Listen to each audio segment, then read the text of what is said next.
halina't matuto gamit ang radyo. Ang alternatibong media network na maghahatid ng magandang balita. TKK 89.5 North Star FM. Dahil di mapipigil ng pandemya ang eskwela.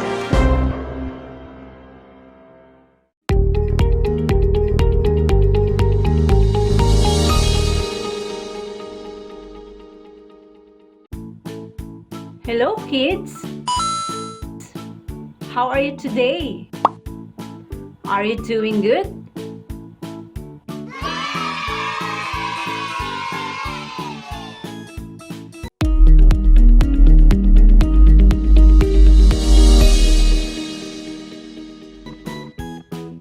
In this quarter 4 week 3 lesson, we are going to talk about the amount of solid figures that occupies in a particular container.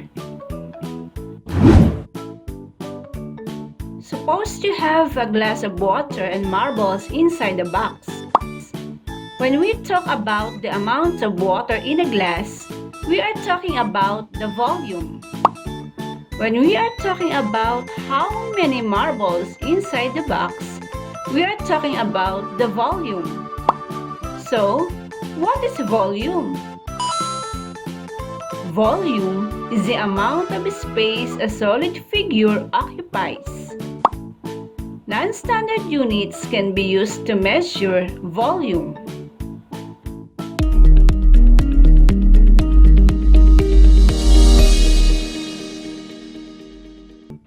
We use different units or objects like marbles, stones, beans, and others that are countable. When a non-standard unit used is small, we need many objects to fill the container. When we use big units, we need fewer objects to fill the container. So what are the non-standard units?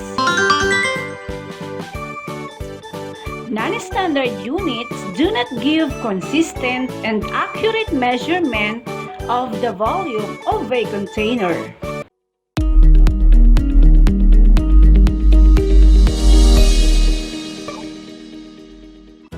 Listen to this example. Jane and Carlo wanted to find the volume of an empty box. First, they filled the box with balls. About 54 balls filled the box. Next, they filled the box with marbles. About 285 marbles filled the box. Then, they filled the box with beans. About 740 beans filled the box. Did Jane and Carlo get the same number of units of volume of the box? You are right. It's because non-standard units do not give the same measure of volume for the same container. Let's have another example. A rectangular prism is a solid figure that has 6 faces, 12 edges, and 8 vertices. Vertex or vertices in plural form is the corner of a shape. Edge is a segment where 2 faces of a prism meet. Some rectangular prisms have faces that are shaped like rectangles and squares.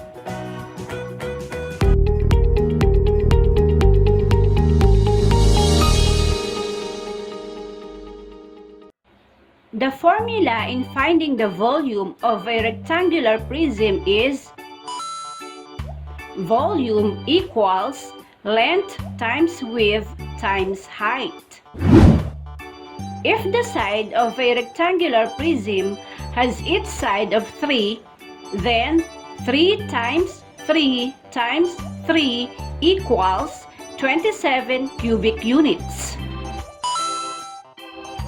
But if the length is 4 centimeters, width is 3 centimeters, height is 5 centimeters, then 4 times 3 times 5 equals 60 cubic centimeters. Therefore, in finding the volume, you have to multiply the length, width, and height. And if it is a square, multiply its side, or side times side times side.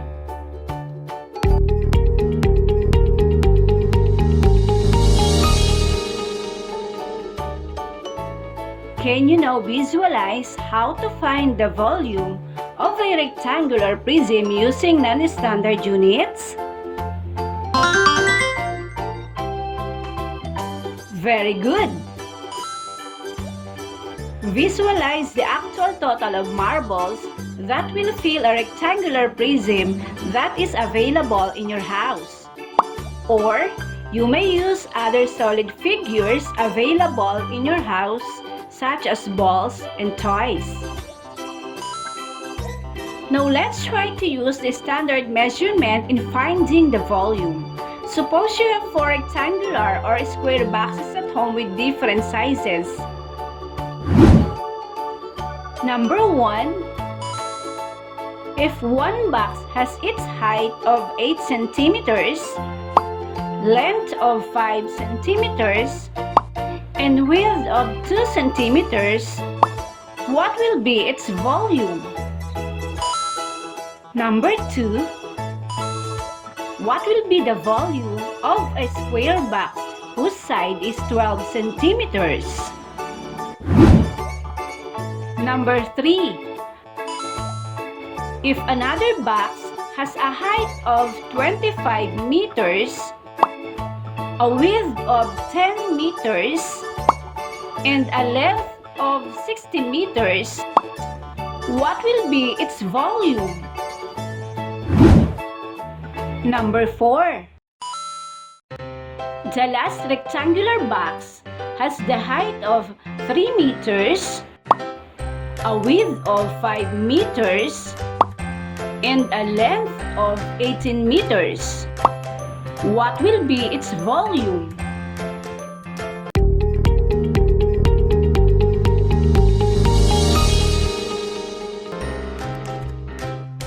Let's have another exercises. Suppose you have 2 boxes in your house which do not have the same sizes. Put some solid figures such as balls, marbles, and others within the 2 boxes. Which box contains the greater volume? Which box contains a lesser volume?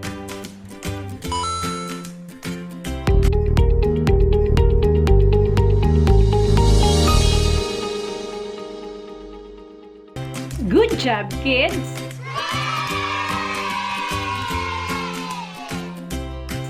You did well!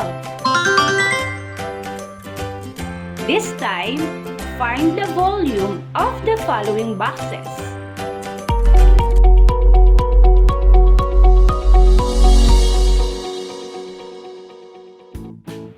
Number 1.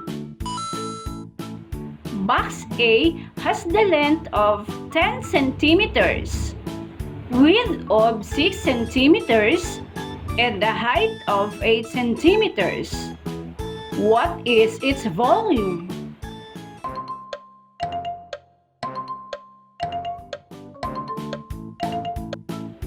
Number 2.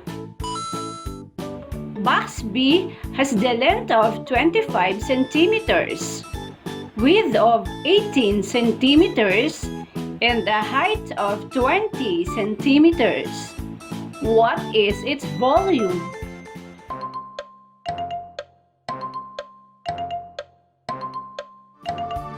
Number 3.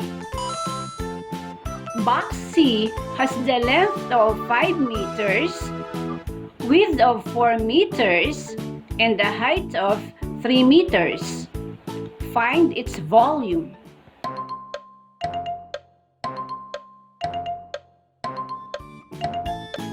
Kids, Did you understand how to visualize volume using non-standard units and find the volume of a rectangular prism using cubic centimeters and cubic meters? Alright kids, let us see by answering the following problems.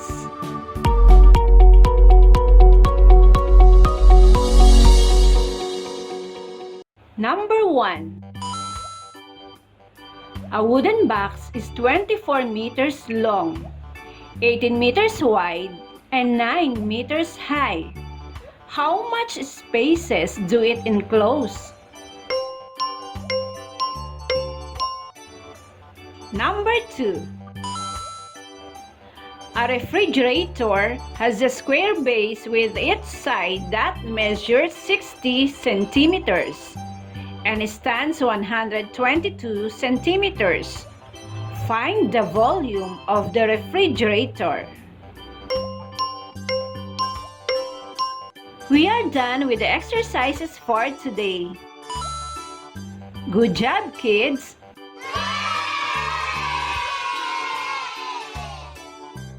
Remember, volume is the amount of the space a solid figure occupies. Non-standard units can be used to measure volume. We use different units like marbles, stones, beans, and others that are countable. When a non-standard unit used is small, we need many objects to fill the container. When we use big units, we need fewer objects to fill the container. Non-standard units do not give consistent and accurate measurement of the volume of the container.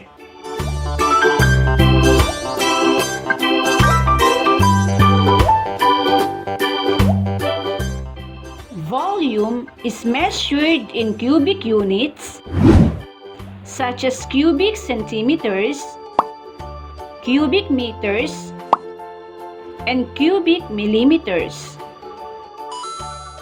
Use the formula V equals L times W times H to find the volume of a rectangular prism, where L is length, W is width, and H is height of the rectangular prism.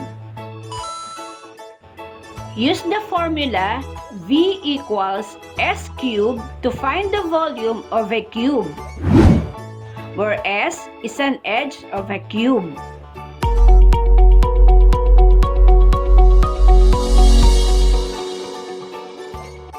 Congratulations, kids!